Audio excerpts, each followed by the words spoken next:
उफान पर आ गया है, जिससे देवी रोड पर बने पुल तक पानी बह रहा है। पूरे रास्ते पर तेज बहाव से पानी आ रहा है, जिससे आवाजाही पूरी तरह से ठप हो गई है और पूरे इलाके के हालात बिगड़ गए हैं। वहीं भारी बारिश के चलते मालन, सुखरो और खो नदी भी भयानक उफान पर है। तो पनियाली गदेरा उफान पर है। देवी रोड पर बने पुल पर भी पानी आया है। मालन, सुखरो और खो नदी भी उफान पर है। ये तस्वीरें इस वक्त हम आपको दिखा रहे हैं। पनियाली गदेरा पूरी तरह से उफान पर है। ये एक्सक्लूसिव तस्वीरें इस वक्त आप देख रहे हैं। अनुपम भारद्वाज हमारे संवाददाता कोटद्वार से हमारे साथ जुड़ रहे हैं। अनुपम, इस तरह की तस्वीरें अमूमन देखने को नहीं मिलती हैं, क्यों इस तरह के हालात वहां पर उपजे और लोगों के सामने किस तरह की दिक्कतें हो रही हैं? देखिए, कोटद्वार इस समय भारी आपदा से जूझ रहा है, क्योंकि हर तरफ, क्योंकि तीन बड़ी नदियां कोटद्वार से होकर गुजरती है, खो, सुखरो और मालन, वो अपने भयंकर उफान पे चल रही हैं, जिसके चलते जो भारी नुकसान भी हुआ है। जो अभी हाल ही में मालन नदी पे वैकल्पिक जो रास्ता बनाया गया था 1 करोड़ की लागत से, वो भी उसका एक हिस्सा पूरी तरह से टूट गया है। इसके अलावा जो पनियाली गदेरा है, जिसने 2 बार की तबाही पहले भी कोटद्वार में मचाई थी और 5 लोगों की जाने गई थी उसमें, वही अब पनियाली गदेरा आज एक बार फिर से उफान पर है। और इसी का नतीजा है कि लोगों के घरों जो उसमें पनियाली गदेरे के पानी में डूब चुके हैं। लगभग 100 से ज्यादा ऐसे लोग हैं जिनको अब शिफ्ट करना पड़ा है, यानी कि जो आसपास जो गदेरे के किनारे जो लोग रह रहे थे, उनको प्रशासन को वहां से हटाने की कार्रवाई करनी पड़ी है।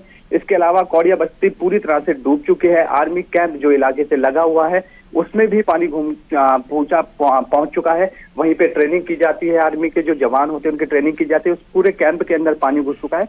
तो और इसके अलावा जो पनियाली गदेरे का जो पानी है वो देवी रोड तक पहुंच चुका है, जो तस्वीरों में भी आप देख रहे हैं कि जो पुल है। बिल्कुल अनुपम, बहुत बहुत शुक्रिया आपका हमारे साथ जुड़ने के लिए और बातचीत करने के लिए। हल्द्वानी में बीते 4 घंटे में मूसलाधार बारिश हुई है। बारिश के चलते पूरा शहर पानी से लबालब भर गया है। कई जगह कारें डूबी नजर आईं। लोगों के घुटनों तक कई जगह पानी भरा दिखाई पड़ा। शहर की गौला नदी खतरे के निशान से ऊपर बह रही है। वहीं कलसिया नाले के किनारे रह रहे लोगों को हटाया गया, क्योंकि कलसिया नाले के किनारे कई घर बने हुए हैं। उधर बारिश के चलते नैनीताल रोड पर 5 किलोमीटर लंबा जाम लग गया है।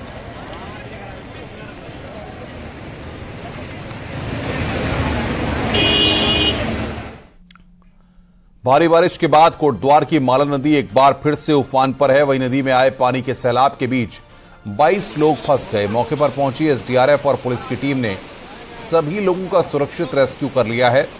सभी लोग मालन नदी पर बने वैकल्पिक मार्ग से होकर जा रहे थे। इस बीच पानी ज्यादा आने से वो बीच में ही फंस गए थे।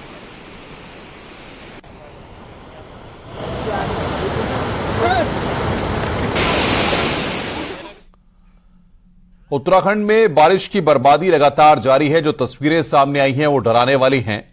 रुद्रप्रयाग में एक बड़ा होटल आंखों के सामने जमींदोज हो गया, तो वहीं चमोली, उत्तरकाशी और देहरादून में भी बारिश ने भारी तबाही मचाई है।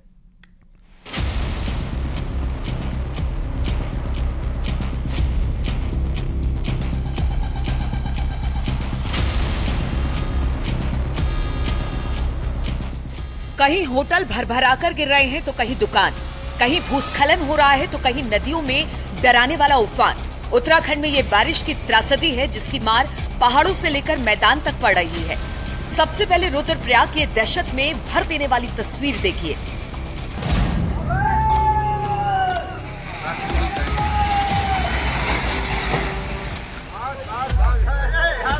कैसे महज कुछ पलों में एक विशालकाय होटल की इमारत जमींदोज हो गई। 30 कमरों वाला ये बहुमंजिला होटल कुदरत के कहर के आगे बेबस होकर ढह गया। रुद्रप्रयाग में केदारनाथ हाईवे पर फाटा रामपुर की ये घटना है। बताया जा रहा है लगातार बारिश से होटल के पिछले हिस्से के पहाड़ में भूस्खलन हो रहा था। पहाड़ से बड़े बड़े बोल्डर होटल से टकरा रहे थे, जिसमें होटल पहले ही कई जगहों से क्षतिग्रस्त हो चुका था। अनहोनी की आशंका जताई जा रही थी। होटल को समय रहते खाली कराया जा चुका था।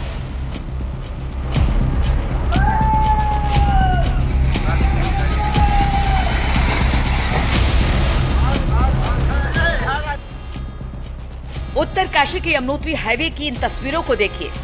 डाबरकोट के पास लैंडस्लाइड का ये मंजर है।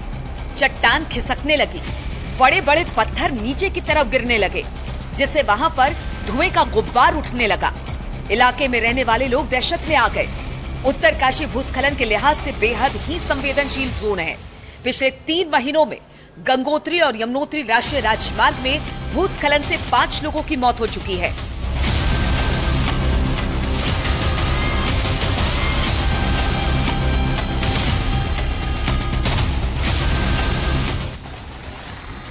चमोली के बद्रीनाथ नेशनल हाईवे पर भी लैंडस्लाइड हुआ है। तस्वीरें सिहरन पैदा करती हैं। चट्टानें चटक चुकी हैं और पत्थरों के रूप में मलबा सड़कों पर आ गया है। बलदोड़ा पुल के पास पहाड़ से पत्थर गिरे, जिसकी वजह से हाईवे बंद हो गया।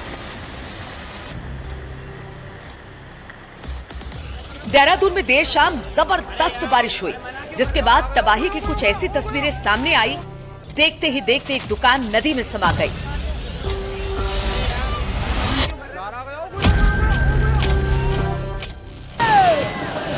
राजीव नगर कंडोरी में रिस्पना नदी में उफान आ गया और लहरों ने दुकान को खुद में समा लिया।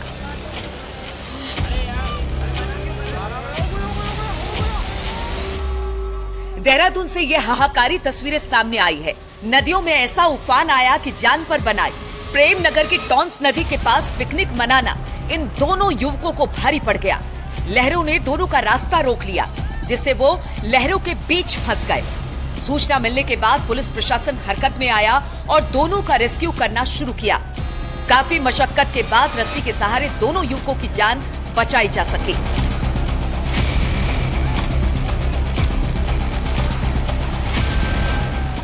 Report news 18।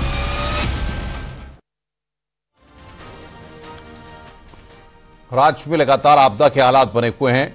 CM Pushkar Singh Dhami ने आपदा राहत को लेकर बड़ी बैठक ली है, जिसमें मुख्य सचिव, अपर मुख्य सचिव और अन्य अधिकारी मौजूद रहे, जबकि जिलों के डीएम भी वीडियो कॉन्फ्रेंसिंग से जुड़े। सीएम धामी ने आपदा प्रभावित इलाकों में गर्भवती महिलाओं को हेली सेवा उपलब्ध कराने के निर्देश दिए हैं। साथ ही बरसात के तुरंत बाद सड़कों की मरम्मत शुरू करने और देहरादून की सड़कों पर भी बिना देर किए जरूरी मरम्मत करने के निर्देश दिए गए हैं। साथ ही सीएम धामी ने आपदा राहत में दिए जाने वाले मुआवजे को भी व्यवहारिक रखने के लिए कहा है और आपदा प्रभावित इलाकों में जाकर प्रभावितों की मदद करने को कहा गया है।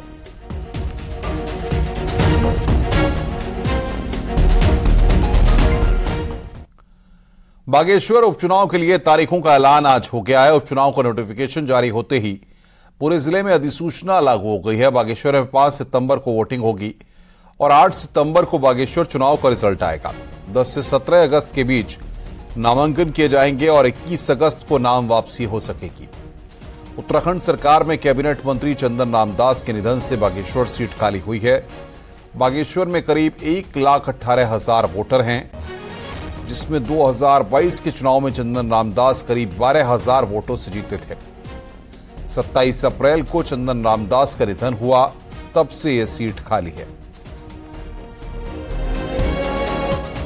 उस क्षेत्र की जनता का रुझान, उस क्षेत्र की जनता का लगाव और जो उनके द्वारा वहाँ पर विकास के काम शुरू किए गए हैं, बहुत सारी योजनाएं पूरी हो गई हैं, बहुत सारी योजनाएं अभी पूरी होनी है, उन सभी को आगे बढ़ाना है। इसलिए उस क्षेत्र की जनता, मैं समझता हूँ कि एक तरफा समर्थन निश्चित रूप से उनकी विचार को आगे बढ़ाने के लिए करेगी।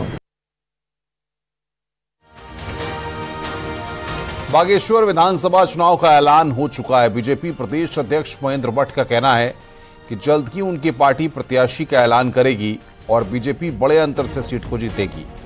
महेंद्र भट्ट ने कहा कि बाकी प्रत्याशी अपनी जमानत भी नहीं बचा पाएंगे। भारतीय जनता पार्टी बागेश्वर उपचुनाव के लिए तैयार है। हमारी चुनाव प्रबंधन की टोली बागेश्वर एक माह पूर्व हमने पहुंचा दी थी। हमारी बूथ की बैठकें, शक्ति केंद्र की बैठकें प्रारंभ हो गई हैं और बहुत जल्द हम प्रत्याशी घोषणा करेंगे। मैं विश्वासपूर्वक कह सकता हूं कि पिछली बार से ज्यादा मतों से भारतीय जनता पार्टी प्रत्याशी विजयी होंगे। आगे बढ़ते हैं। सैन्यधाम का बजट करीब करीब डबल हो चुका है। अब सैन्यधाम पर 96 करोड़ रुपए खर्च होंगे, लेकिन सोमवार रात आई तेज बारिश ने कंस्ट्रक्शन क्वालिटी की पोल खोल दी। वहीं प्रोजेक्ट मैनेजर बदलने पर भी सियासत हो रही है।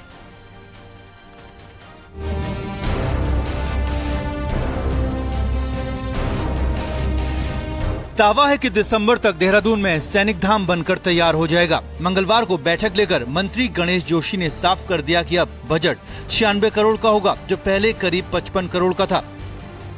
अब जरा सोमवार की रात हुई तेज बारिश के बाद सैन्य धाम की तस्वीर देख लीजिए। सुरक्षा दीवार होने के बावजूद यहाँ लगाए पेड़ उखड़ गए, मिट्टी खिसकी तो पुश्ते के नीचे के पत्थर भी खिसक गए। जमीनी विवाद अभी सुलझा भी नहीं कि यहाँ पर जो पेड़ साज सजावट के लिए लगाए गए थे उसमें भी काफी बड़ी लापरवाही देखने को मिल रही है। जो पेड़ लगाए गए थे वो पूरी तरह से टूट गए हैं, बिखर गए हैं, सूखने शुरू हो गए हैं, लेकिन इनका कोई रखरखाव यहाँ पर नहीं है।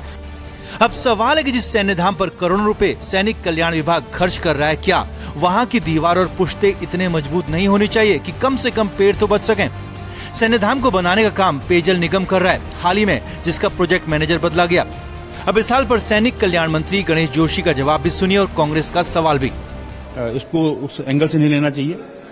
और जहां तक आपने बात कही है कि प्रोजेक्ट मैनेजर, मैंने अभी यहीं से सचिव से बात की है पेयजल निगम के, क्योंकि इस प्रोजेक्ट को उस व्यक्ति ने पहले परखा हुआ है, मेहनत की भी है, काम किया, उसको उसकी नॉलेज है। इस प्रोजेक्ट को पूरा होने तक वो व्यक्ति वहां पर रहेगा, उसकी पोस्टिंग हो गई है। लेकिन इस प्रोजेक्ट को जो व्यक्ति वहां पर पहले देख रहा था, शायद रविंद्र कुमार उसका नाम है, वही उसको देखेंगे। मुख्यमंत्री जी को स्वयं इसका संज्ञान लेना चाहिए और इसमें क्या गलत हुआ है